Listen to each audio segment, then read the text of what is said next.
امبارح وانا قاعد مع واحد صاحبي على القهوة كان بيحكي لي عن دجال بيضر الناس. حكى لي حكاية طويلة قوي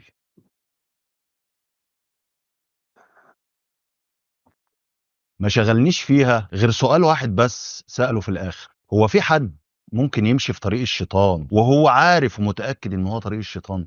اصل سهل ان احنا نتخدع ونمشي في طريق غلط بالغلط، لكن امشي في الطريق وانا عارف ان اخرته الجحيم؟ علشان اجاوبكم على السؤال ده هحكي لكم حكاية حقيقية 100% عن شخص غلب الشيطان نفسه. اول واحد عمل كنيسة لابليس، أليستر كلاوري.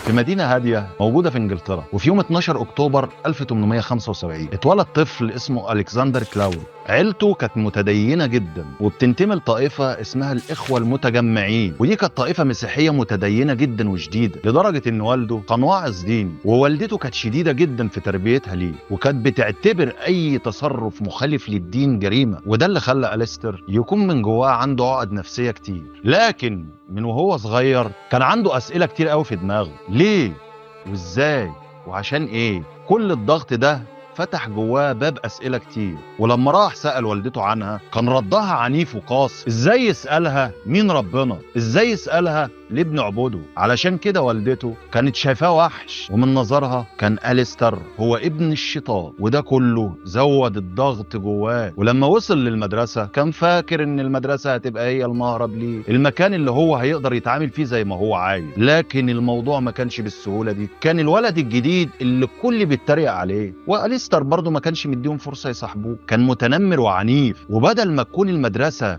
سبب في تقليل الضغوط عليه، زادت الضغوط اكتر، وبقى كل المجتمع، ابوه وامه في البيت وزمايله ومدرسينه في المدرسة، الكل ضاغط عليه، وهم ما كانوش واخدين بالهم ان هم بيخلقوا وحش حقيقي هيتسبب في ضلال آلاف من البشر. الوحش بتاعنا بقى كان بيكبر كل يوم عن اللي قبله، واللي بيغذي الوحش ده الضغط والتنمر وعدم التقدير والاحتواء. لما وصل بقى أليستر لسن 19 دخل جامعة كامبريدج، وكان بيحلم ان هو يدرس الفلسفة، في محاولة منه علشان يلاقي الطريق الصح. الصح هنا ما يقصدش بيه طريق ربنا، كان عايز يلاقي الطريق اللي يرتاح فيه. لكن شغفه بالشعر خلاه يبعد عن الفلسفة خالص، واتأثر بناس كتير حواليه، وقرر ان هو يسيب الطريق اللي ابوه وامه رسموه له، وكانه بينتقم من ابوه وامه وكل المجتمع اللي ضغط عليه. علشان كده قرر ان هو يتغير، واول تغيير كان اسمه، وغيره بقى من ادوارد لأليستر. هرب أليستر من ماضيه وكمل في طريقه، وقرر ان هو يتعلم السحر والشعوذة ويبعد عن طريق ربنا، لانه شايف ان الطريق ده هو اللي خلق الوحوش اللي ضغطت عليه. وتحول من أليستر اللي طالع من بيت مسيحي متدين لأكبر كاره للدين في القرن العشرين. رفض الدين المسيحي كله، لكن حب شخصية واحدة بس في الدين ده: الشيطان.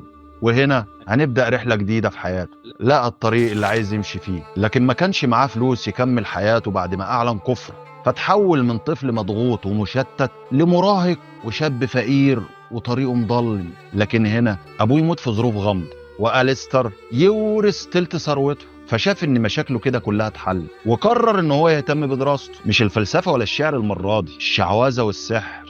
أليستر كان بيقضي ساعات طويلة في مكتبات الجامعة، بيقعد يدور في مخطوطات قديمة عن التعويذ والسحر السفلي والعياذ بالله. وأثناء دراسته قرر إن هو يبقى حر. دخل في علاقات كتير مثيرة للجدل، منها علاقات مع ستات ومع رجالة والعياذ بالله، حيوانات أحيانا. وده كان جزء من شخصيته اللي بتكسر كل قواعد المجتمع. بعد ما حس ان هو خلاص اكتفى من البحث والدراسة، قرر يطلع للمجتمع ويدور على ناس شبهه ويعيش وسطه. فانضم لمجموعة موجودة في لندن اسمها النظام الهرموسي للفجر الذهبي. الناس دي كانت بتقول ان هم عندهم اسرار الكون وعلم ما بينتهيش. فقرر ان هو يشوفهم بيقولوا ايه. كان بيشارك دايما في اغلب جلساتهم السرية، وهناك معاهم عرف طريق المخدرات اللي كانوا بيستخدموها كطقوس للصلاة بتاعتهم. وأليستر حب المخدرات جدا وما سابش نوعا لما جربه. أليستر كان شايف ان هو ما ينفعش ان هو يبقى مجرد تابع، هو كان دايما عايز يبقى القائد. وكان دايما يقول لنفسه: انا ما هربتش من قيود امي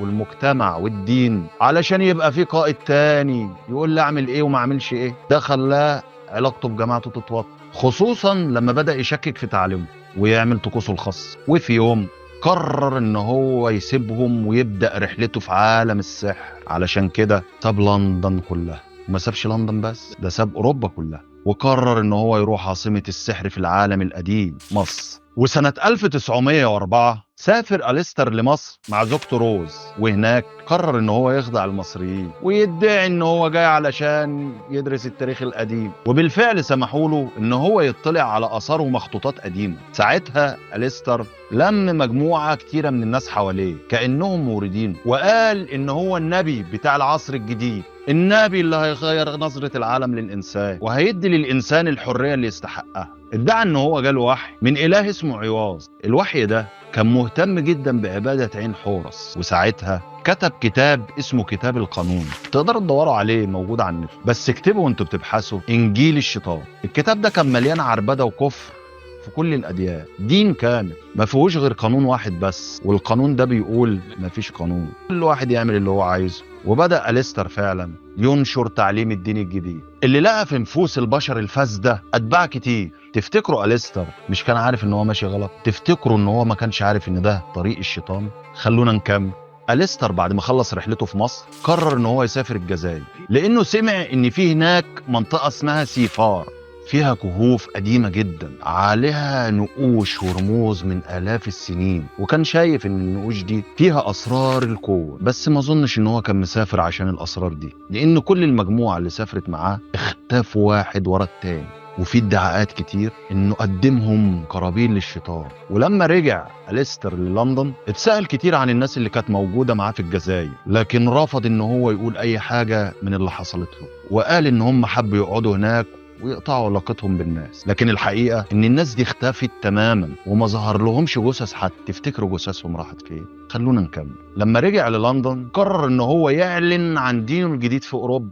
بسبب الفراغ الروحي عند الأوروبيين ناس كتير قوي مشيت وراه، وكنيسته بقى ليها آلاف الموردين. ما أنا نسيت أقول لكم إن هو عمل كنيسة لإبليس، أول كنيسة بتعبد الشيطان في العالم، وساعتها الصحافة الأوروبية لقبته بأخبث رجل في العالم. حياته كانت مليانة شائعات وطقوس دموية، علاقات جنسية مخالفة للطبيعة والفطرة، قرابين بشرية بتتقدم للشيطان، وصلت ان هو يقدم قرابين من الاطفال لابليس، وتعاطي المخدرات بالنسبة له كان زي ما بيكون بيشرب مي. أليستر نهايته كانت غريبة، في ناس كانت بتقول ان هو مات بسبب المرض، وناس تانية بتقول ان هو مات بسبب طقوسه، لكن الاكيد ان نهايته كانت غامضة. في اخر حياته كل الدكاترة اللي حاولت تعالجه مات في ظروف غامضة، مش عارفين هم ماتوا ازاي. وفي يوم من الايام دخلوا عليه لقوه ميت في وسط كميات كبيرة من المخدرات والخمرة، وعدد كبير للأسف من المميسات نايمين حواليه. خاتمة وحشة لشخص عاش حياته يعبد الشيطان.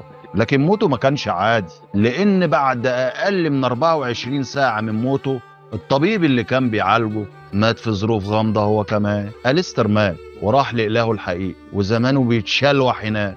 لكن للأسف بعد موته أتباعه كملوا وراه، وأفكاره لسه موجودة لحد النهاردة، وكتاب القانون اللي هو سابه لسه دستور للأسف لناس كتير، وكنيسة الشيطان موجودة لحد يومنا هذا. أليستر غير كتير في العالم اللي احنا عايشين فيه. أليستر كان عارف ان هو ماشي في طريق الشيطان وكمل في الطريق لآخر. اظن ان انا كده جاوبتكم عن السؤال اللي اتسأل في اول الحلقة. في ناس بتبقى عارفة ان الطريق غلط وتكمل فيه الاخر، وأليستر كراولي اكبر دليل على ده. لسه عندنا حكايات كتير نحكيها، فلو عايز تسمع استنى الحلقة الجاية، ولو مش قادر تستنى شوف الحلقات اللي فاتت. اشوفكم بخير.